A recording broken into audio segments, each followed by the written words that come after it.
माननीय अधिष्ठाता महोदय, आपने मुझे महामहिम राज्यपाल महोदया के अभिभाषण पर अपने दल की ओर से बोलने का अवसर प्रदान किया है, इसके लिए मैं आपको धन्यवाद देता हूं। मैं महामहिम राज्यपाल महोदया के अभिभाषण का समर्थन करने के लिए खड़ा हुआ हूं।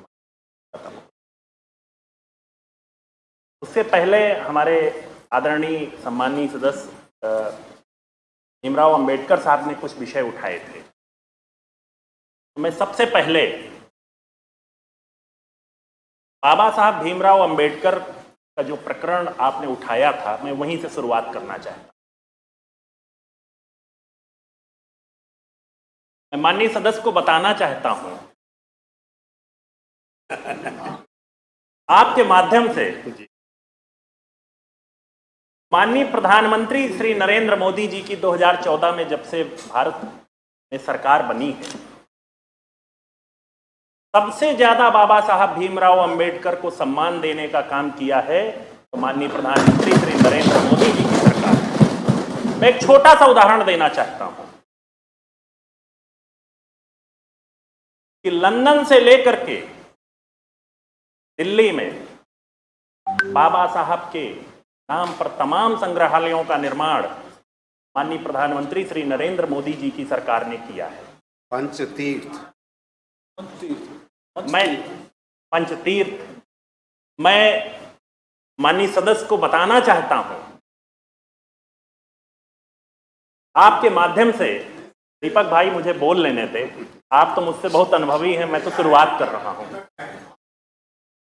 माननीय सभापति महोदय, बाबा साहब का नाम इतना बड़ा है, उसे किसी कागज में नहीं समेटा जा सकता है, उसको दिल में रखने की जरूरत पड़ती है। और मैं आपको विश्वास दिलाता हूं माननीय सभापति महोदय, माननीय सदस्य को, कि बाबा साहब भीमराव अंबेडकर का नाम भारत के हर उस व्यक्ति के दिल में है जिसे उन भारत के संविधान में भरोसा है।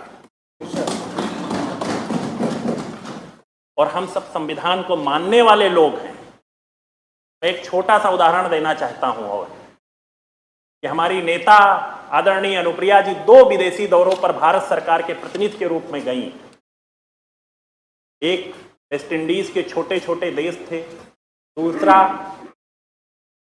उसमें से एक जमैका भी था। जब वहां पर कार्यक्रम की शुरुआत हुई, उन्होंने कहा कि मैं अपने कार्यक्रम की शुरुआत महात्मा गांधी जी के और बाबा साहब भीमराव अंबेडकर जी की प्रतिमा में माल्यार्पण करके शुरू करना चाहती हूं। और मैं गर्व के साथ आपको बताना चाहता हूं, माननीय सदस्य को जानकारी देना चाहता हूं कि जमैका जैसे देश में, सेंट नेविस जैसे छोटे देश में हर जगह बाबा साहब भीमराव अंबेडकर की मूर्ति मौजूद थी। ये बाबा साहब का सम्मान है। बाबा साहब भीमराव अंबेडकर हमारे दिल में हैं। उनको अगर हम कागजों में सीमित करने का प्रयास करेंगे तो ये हम उनको जितना सम्मान देना चाहते हैं उससे कहीं हम पीछे हटेंगे। मैं अब अपने मूल विषय पे आता हूं। मान्यवर, मैं महामहिम राज्यपाल महोदय के अभिभाषण के समर्थन पे खड़ा हुआ। क्यों खड़ा हुआ हूं वो मैं बताना चाहता हूं। 2014 में हमारे माननीय प्रधानमंत्री जी ने जब भारत की बागडोर संभाली तो उन्होंने पहला काम किया गरीब कल्याण। उनका विजन था कि देश के उन गरीबों का कल्याण कैसे किया जाए जिनको दीपक भाई की सरकार ने इतने सालों तक 1947 से स्वतंत्रता प्राप्त होने के बाद उनको मूलभूत आवश्यकताओं की पूर्ति नहीं कर पाई। मैं दीपक भाई को माननीय सभापति महोदय, आपके माध्यम से कहना चाहता हूं कि सिर्फ बोलने से काम नहीं होता है, धरातल में काम करना पड़ता है। चाहे प्रधानमंत्री ग्रामीण आवास हो, चाहे उज्ज्वला योजना हो, चाहे शौचालय हो, हर योजना आज भारत के उस कोने कोने पर पहुंची है जिनको वास्तव में आवश्यकता थी। गरीबी हटाओ केवल नारा नहीं होना चाहिए, वास्तव में गरीबी हटाओ जमीन पे उतरना चाहिए। माननीय प्रधानमंत्री जी का विजन है कि देश $5 ट्रिलियन की अर्थव्यवस्था बने। हमारा उत्तर प्रदेश उसमें एक महत्वपूर्ण भूमिका अदा कर रहा है।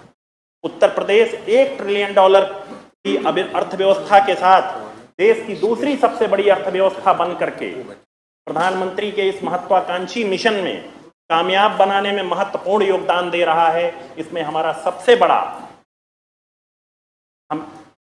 सबसे बड़ा अगर योगदान होगा तो हमारे प्रदेश का होगा, जिसका नेतृत्व हमारे माननीय मुख्यमंत्री श्री योगी आदित्यनाथ जी कर रहे हैं। मान्यवर, 2017 में जब भारतीय जनता पार्टी और अपना दल सरकार बनी, उस सरकार ने ईज ऑफ डूइंग बिजनेस में बहुत सारे कानून व्यवस्था को सुधार करके और सारी चीजों पर लगाम लगा करके जो एक प्रारंभ किया, उसका असर यह हुआ कि उत्तर प्रदेश लंबी छलांग लगाते हुए देश में दूसरे स्थान पर पहुंच गया। इसी का नतीजा है कि यूपी इन्वेस्टर समिट 2018 में 4.68 लाख करोड़ रुपए के निवेश प्रस्ताव में से लगभग 3 लाख करोड़ रुपए का निवेश प्रस्तावों का कार्यान्वयन विभिन्न चरणों में हो रहा है। मान्यवर, दशकों से लंबित चल रही बाण सागर परियोजना, अर्जुन सहायक परियोजना, सरयू नहर सहित 20 परियोजनाएं जो एक प्रदेश के लिए बोझ सी हो गई थी, उसको पूरा करने का काम हमारी सरकार ने किया है। मान्यवर, उत्तर प्रदेश में जब दीपक भाई की सरकार थी तो कितने हवाई अड्डे थे आपकी जानकारी में है? दल का नाम ले लीजिए माननीय आशीष जी।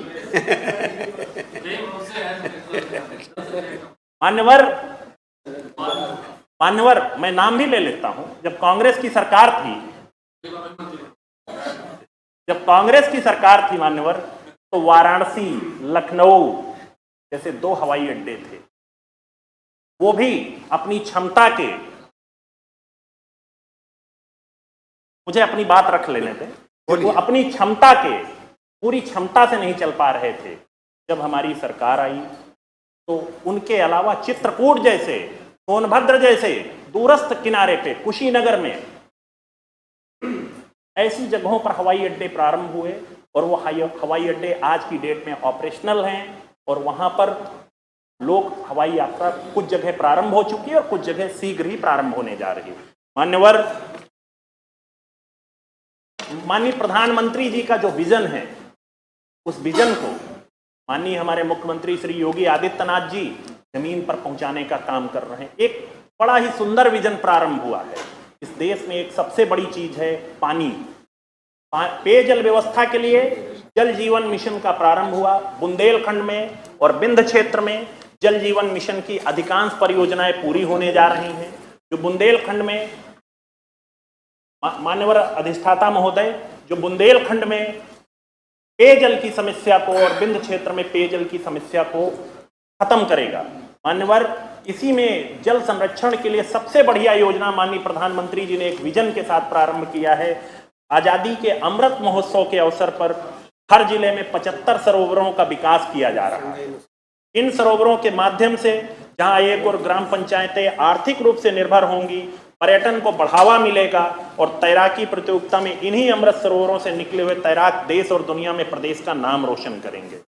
मान्यवर, मुझे समय की रिस्ट्रिक्शन दी गई है, तो बोलने के लिए तो मेरे पास बहुत सारे विषय हैं, पर मेरे बीच बहुत सारे हमारे नए साथी हैं जिनको अपना विषय रखना है। तो मैं सिर्फ इतना कहूँगा कि हमारी सरकार ने 2017 से लेकर के 2022 के बीच में जो समय अंतराल रहा है, इस प्रदेश के गरीबों का भाग्य बदलने का प्रयास किया है। जो आप जमीन पर जब आप जाएंगे तो उसका आपको स्पष्ट उदाहरण मिलेगा। मैं बहुत ज़्यादा समय न लेते हुए मैं सिर्फ इतना कहूँगा, हमारी सरकार सबका साथ, सबका विकास, सबका सम्मान और सबका कल्याण की योजना पर काम कर रही है। इसके लिए हम अपनी नेता आदरणीय अनुप्रिया पटेल जी, माननीय मुख्यमंत्री योगी जी एवं आदरणीय मोदी जी को विशेष आभार प्रकट करते हुए मैं अपनी वाणी को विराम देता हूँ। जय हिंद, जय भारत, नमो बुद्धाय, जय भीम। धन्यवाद।